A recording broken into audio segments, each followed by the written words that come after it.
probably 17 months old. Aw. But I gotta dry them off first thing.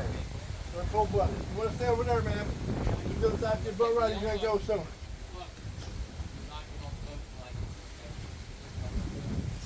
Auto frames. When they're wet and the wind's blowing, especially like today, they get a lot colder than we do. He's 17 months old. It's a tiny. And he's got little tiny needles for teeth. He's only got about 7 or 8 pounds of jaw pressure, so that'll put tears in anybody's eyes, blood drops on your fingers. You gotta pee, hang on a second. Dribble it a little bit. Take it out. You gotta go, you gotta go. Take it off, take it off. Boy, he was pissed.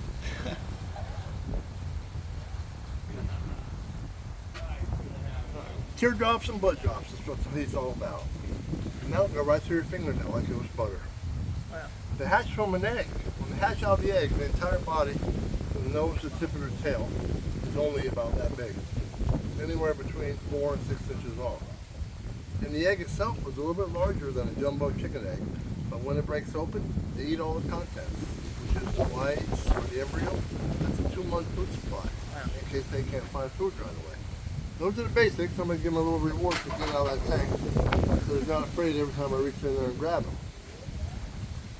But then when they're about 4 months old, not even half this size, I put them through a pre-training program that I created over 7 years ago, just holding them up in front of me. Then I lean them back and I whisper to them. They're bonding.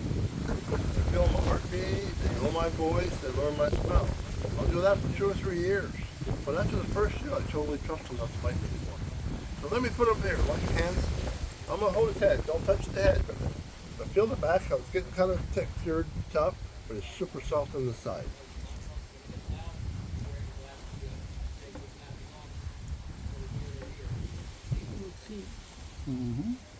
Yeah, it's very soft. I'm going to give him one more head rub as he heads back to the tank, and I'll show you a bigger one. The next one's a little bit over 2.5 feet long and a little bit over 2.5 years old. His name's Wally. Hey, Wally. That was Smiley. He weighs about 15 pounds. And he's got razor blades for teeth, no more needles. And he's got about 45 to 50 pounds of jaw pressure. Wow. That'll make you scream like a little girl. Yeah, it would. And then you'll need some serious stitches, probably some antibiotics so you don't get no infections. And last but not least, you're going to need a tetanus shot for all those holes. So there's 80 teeth in there to put holes in you. 40 on the bottom and 40 on the top. If one of them falls out or breaks off for any reason, it'll grow back in about 1 month. Wow. And you see that muscle in the back? That's not their tongue. That's a separate muscle that keeps the throat sealed shut at all times, so they're not swallowing water whenever they dive in off the bank or go under and when they're anywhere else they're swimming. That's called a palatal muscle. But because it's closed all the time, they have to breathe out their nose all the time. The actual tongue is right in front of it, but it's attached to the bottom. They can't raise it up past that or stick it out at all. They just move the food around once in a while they're chewing. When they're ready to swallow their food, got it? Wow. When they're ready to swallow their food, they just think about it. That muscle opens, they swallow, and it shuts immediately behind it. Oh. And they got web feet on the back, but they only have 4 toes. They got 5 on the front, but none of the webbing. And they hear great. See that little black line behind his eyeball? That's their ear. It's tiny. And I give them all of my head rubs, and I still bond with them no matter how big. So let me put him up here. Feel the difference in his back. Harder on the top. You know, a little bit soft on the side, but thicker skin. Yeah, much. And I do something else with gators that nobody else in this entire world can do or even thought about. I teach them voice commands. They're highly intelligent. I've been doing it for over 7 years. After the first year of bonding, I hold them closer. I say, all right, big time. You want to put your arm up? The first thing I taught them was put their head back. I used to push their head back 15, 20 times a day for a week. But now I just look at them and tell them everything. All right, put your head back. All the way. And I give him a chin rub as a reward. He likes this. Oh, yeah. And then I used to lean him up constantly and say up. But now I don't lean him. I just tell him. All right, up, up, up, up, up, up. Pretty good. And none of them get down, no matter how big they are, unless I offer my hand. But they won't move unless I wiggle one of my fingers. I can turn my body toward that building over there, and I turn to somebody behind me. I turn my head around. I can't see them, but watch my hand. That's trust. You gotta have it when they got 80 little razor blades in. Yeah, right. And they get sharper and stronger every day. But one of the last things I taught them is put this on, so you guys take turns holding them. I used to hold it out here and lean them into it countless times a day and say, hit the bullseye. But now I just say that one word. Bullseye. They're very intelligent, and I'm the master gator trainer. So when you hold a gator, you put one finger on each side of the leg, and the other fingers can go behind those. Your thumb in front of this leg, curl them around easy, you don't have to squeeze hard, and I'll show you where to hold the tail. You ready? Mm-hmm. Come on in, I'll show you where to stand. See those two lines I got scratched on the sand? You stand right between those two lines and face this way, of course. And if you get up on the top step, you get a little bit better lighting.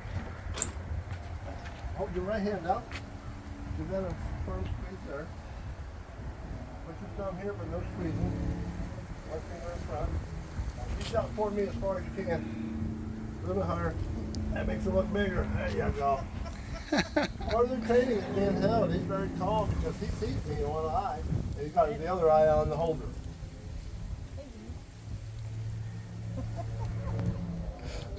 Got it, thanks. All right, good job. You know, years ago I brought my grandson out here. I've got a picture of him holding. You ready? You bet. You want to hold this? Pull on that. Trade places. Hold that for you. Sure. If you want to. If you want to take a picture, just take that one around there. Oh, okay. In between the two lines. Sun's shifting all day long. Clouds, no clouds, clouds, no clouds. Hold your hand out. Put your thumb here. Right hand. Reach out as far as you can. A little bit higher. And you relax your elbow so they can't see your arms when you hold it out. There you go.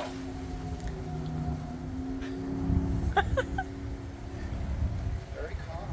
Further training. Isn't he sweet? I wouldn't want to make him. And they feel soft in general because they're mostly muscles. The muscles are actually soft. When I start swinging that tail, it feels like a tree branch in the upside of the head. Yeah. Head on back up there. And he's got a couple more tricks up my sleeve, so keep that on him. I'm going to show you something else. Once I take the strap off of him, he knows he's got a break coming up. I hold him up, take that off, give him a little head rub, and I remind him he did a good job. All right, Wally, you did a great job. You always said you're a good boy. So today, you want to give him a big wave up high left? All right, left, right, left, right. Stop. One at a time. Left, right. All right, back there. A lot of noise out there, right? I said stop. I know the wind's picking up too, but you can give me another big wave. Up high left. All right. There you go. All right. I'll give it to you. Stop, stop, stop. Nope. You're not going to scratch me. Stop. Yeah, wiggle that. That's good. Going down? Of course. And the last thing I told him when I put him down is the word inside.